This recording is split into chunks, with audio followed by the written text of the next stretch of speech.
Hi, I'm Leonora Fink, a Principal Product Manager with Fulfillment by Amazon, and I'm here to talk to you about improving your inventory performance. Before I get started, I wanted to let you know that there's a Q&A tool on your screen that you can enter in questions during my presentation, and we'll address them when we get to the Q&A portion. So we are in unprecedented times with COVID-19. Your partnership with Amazon is helping people get all the items they need and want. And we've invested over $30 billion over the course of the last several years on our fulfillment network and improving fulfillment technologies. We've added nearly 35 million cubic feet of space to our fulfillment centers, and demand continues to grow. So I'm here to talk to you about what this means for your Fulfillment by Amazon business as you prepare for peak and Prime Day. If your inventory performance index is above 500, you can still benefit from improving your inventory management. If your inventory performance index is below 500 and you've started to incur storage limits, you can still have a successful peak by thinking and acting on your inventory in an economically savvy way. I'll guide you through the factors that influence your inventory performance index the most and what you should be paying attention to in order to raise your score and improve your profitability. Finally, I'll review the tools available to you on Seller Central and how to make them work best for your business. Managing your inventory economically. So what is inventory performance and why should you care about it? Inventory performance is a measure of how efficiently and effectively inventory is being used and replenished. You should care about it because inventory is an investment, and we want to make sure you're getting the highest return on your investment by using FBA. Good inventory performance is about balance. You want to make sure you have enough inventory to cover your demand, but not too much that you'll become overstocked. You need to continuously manage your inventory throughout the year, even if you're a seasonal seller, to get the best return on your investment. The more efficiently you manage your inventory, the more profitable your business can become. Let's take a look at an example. So on average, sellers with inventory performance indices above 600 pay less than 1% of their FBA revenue in storage fees, while sellers with scores less than 200 pay more than 24% of their revenue in storage fees, even though the rate cards are the same. So what this means is that if you're spending more than 1 to 2% of your revenue in storage fees, you have room to improve. So what does it mean to manage your inventory economically? First, let's start with some terms that I'll talk about throughout this presentation and that you'll see in our help content and on Seller Central. Sunk cost. This is money that you've already spent that can't be recovered. Opportunity cost. These are the benefits that you miss out on when you choose one option over another. Recovery rate. This is the percent of cost you can recover by removing your inventory from FBA and selling in another channel, returning to your supplier, or liquidating. Days of supply. This is the forecasted number of days your inventory will last at your current demand rate. You might also hear the term weeks of cover. This is a similar metric, but in terms of weeks instead of days. Cost of purchase.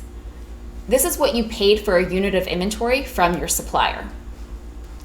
So managing your inventory economically means making decisions and taking action that will yield the best economic outcome. For example, you might need to compromise on price in order to sell through faster.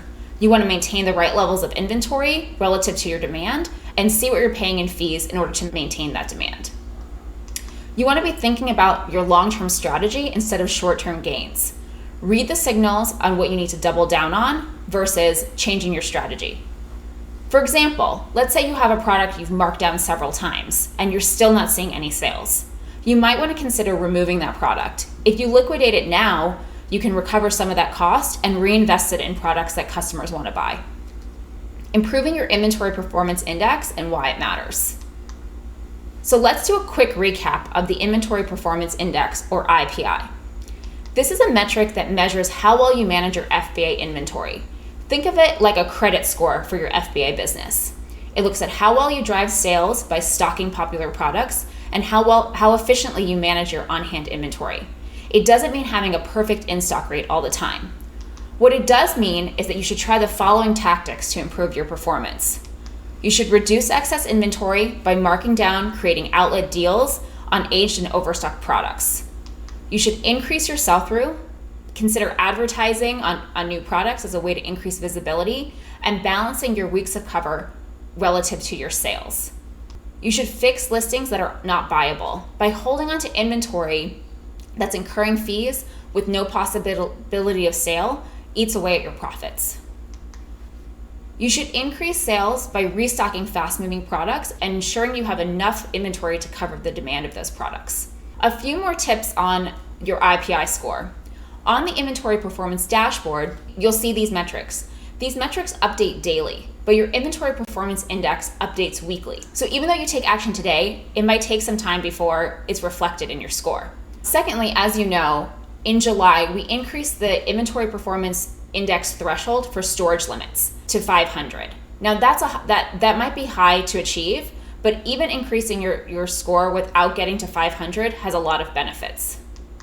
First, improving your IPI score can help improve your profitability on Amazon. Second, by improving your score, you can achieve higher storage limits. Here's an example of two different sellers. So seller A has an IPI score of 286, and their score has been decreasing because they're holding on to a lot of excess inventory. They currently have 3,000 cubic feet of inventory in our Amazon fulfillment centers, and their Q4 storage limit is 2,300 cubic feet. So this means that they're currently blocked from inbounding any more product until their utilization goes below 2,300 cubic feet, and they're incurring overage fees. While seller B also doesn't have a score above 500, but they've been steadily increasing their score, and their score is now 471. They're currently holding 1,800 cubic feet of inventory, but their storage limit is 3,800 cubic feet. That means they have room to grow nearly 200% during Q4. As a reminder, your storage limits are based on your sales volume, your historic IPI score, and the available fulfillment center capacity. So let's do a little exercise on actions you can take to improve your score. Let's see if you know how these different actions will affect your score. Improving sales through advertising, deals, or markdowns. Do you know if this will help or hurt your score? That's right, it will help your IPI score. Having products with low sell-through by holding onto too much inventory relative to sales. Absolutely, this can hurt your IPI score. What about removing inventory to avoid long-term storage fees? That's right, this can help your IPI score. If you're holding on to aged inventory that's incurring long-term storage fees, that's eating away at your profits. What about holding on to inventory in hopes that it will sell? That's right, this can hurt your score. Remember when we talked about managing your inventory economically? Unless you have a good reason to believe that these products are going to sell in the future, you should think about removing them and investing in products that customers want. Here are some other actions that can help your IPI score. Enabling more frequent shipments to replenish popular products. This way you can ensure these products remain in stock. Removing inventory with little or no sales. And selling out-of-season products through outlet deals. Some additional actions that can hurt your IPI score include not replenishing popular products while simultaneously holding on to out-of-season items with little or no sales. Having a large portion of your inventory incurring long-term storage fees. And not fixing listings in a timely manner. Now let's take a look at a seller who's done a really good job at this. So this seller sells mostly party supplies, which you would think during COVID, their sales would have gone down and maybe their inventory performance would have declined. However, what they did is they were able to balance their inventory relative to sales and increase their performance. First, they increased their ship units by 35% by taking action like advertising. Second, they took their worst selling products and were able to reduce their average inventory volumes by 10%, but did not materially impact their in-stock rate. They reduced their excess inventory from 20% to 0. So what did this result in? It resulted in increasing their sell-through from 1 to 3, and they were able to decrease the amount of revenue they were spending in storage fees by 50%. With all these actions, they were able to increase their IPI by 88 points. Now they're not subject to storage limits during Q4. Now let's talk about the tools available on Seller Central. Did you know that we give you access to similar tools that Amazon Retail uses to run our own business? These tools are part of your professional selling account. The recommendation engines that run these tools were developed by our team of economists and data scientists over the course of several years. Amazon personalizes recommendations based on your FBA business economics. We look at past sales, demand forecasts, we look at how price changing can increase your demand, and we look at the fees you're incurring to determine the most valuable action for your business. We're continuously adding features, like we recently added self-service outlet deal creation. You can view your ASIN level recommendations by clicking on the action buttons on the inventory performance dashboard. One question we get a lot from sellers is, okay, you've given me these recommendations, but what should I focus on to improve my score? You want to think about the list we talked about earlier about the actions that can help or hurt your score. And then look at the metrics on the inventory performance dashboard to focus your efforts. You should always strive to have all of your metrics in the green zone. That means keeping your excess inventory less than 10%, your sell-through above 2, and your stranded inventory less than 5%. Let's start with excess inventory. Excess inventory in FBA is an economic term. We consider products in excess if they have more than 90 days of supply, have more than 90 days aged inventory, and taking action will yield a better economic benefit than not taking action. That last part is really key. It looks at aged inventory, overstocked inventory, and inventory that's not priced well to sell. By clicking on Reduce Excess Inventory, you'll be taken to the Manage Excess Inventory page. On this page, in the middle section, you'll see why products are considered excess. It shows you your sales, your days of supply, and the amount of storage costs you'll be incurring over the next 3 years. At the top of the page, it shows you the filters for recommended actions. On the right-hand side, it shows you the recommended actions for each ASIN. There's also a drop-down menu of actions if you prefer to take a different action than what's recommended. On the left-hand side, there are checkboxes that you can select multiple products and take actions in bulk, like removing inventory or creating an advertising campaign. Let's take a look at this first ASIN. So this product has sold 134 units in the last 90 days, but you're holding on to over 1,000 units of this item. At the current sales rate, that's over 2 years worth of inventory. And in this next year, you will incur $3,500 in storage fees. That's almost 30% of your FBA revenue. However, we're recommending that you create a sale. By reducing the price of this product, you can get back to a healthy level of inventory within just a few months. That means higher revenue and lower storage fees for better profitability. Now let's look at how you can improve your sell-through. In fact, if you have any doubt on where to start on improving your inventory performance, start with sell-through. By clicking on the Improve Sell-Through button, you'll be taken to the Inventory Age page. Now, sell-through is the number of shipped units in the past 90 days divided by the average number of FBA units held during that same time period. You can think of it similar to a quarterly inventory turns metric that's every rolling 90 days. The two main ways you can improve your sell-through is to increase sales to balance your inventory volumes and remove products that are not selling well.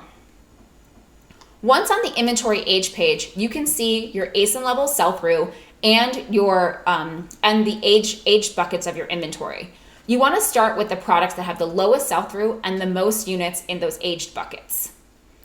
In this product in particular, we're recommending creating an outlet deal. The outlet store is a great way to get rid of your aging and overstock products. We find that products can sell up to 3 to 4 times more in the outlet store than they were previously. The easiest way to find all of your outlet eligible products is to look at the Improve Your Cash Flow card on the Seller Central homepage. Just click on Manage Overstock ASINs and it'll take you to a page with a filtered view of all your outlet eligible products. So we talked about products that are aging, but what if your products are new and have low sell-through? You want to jumpstart the sales of these products by advertising, applying for lightning deals, and replenishing inventory when it begins to sell. So as I mentioned earlier, our recommendations are personalized for you. We look at the demand for your product, the fees to get the best economic action. To customize these recommendations further, you can provide data at an ASIN level. Go to the Manage Excess Inventory page and click on Customize SKU Settings. From here, you'll be taken to a page where you can upload your recovery rates, your cost of purchase for your ASINs in bulk.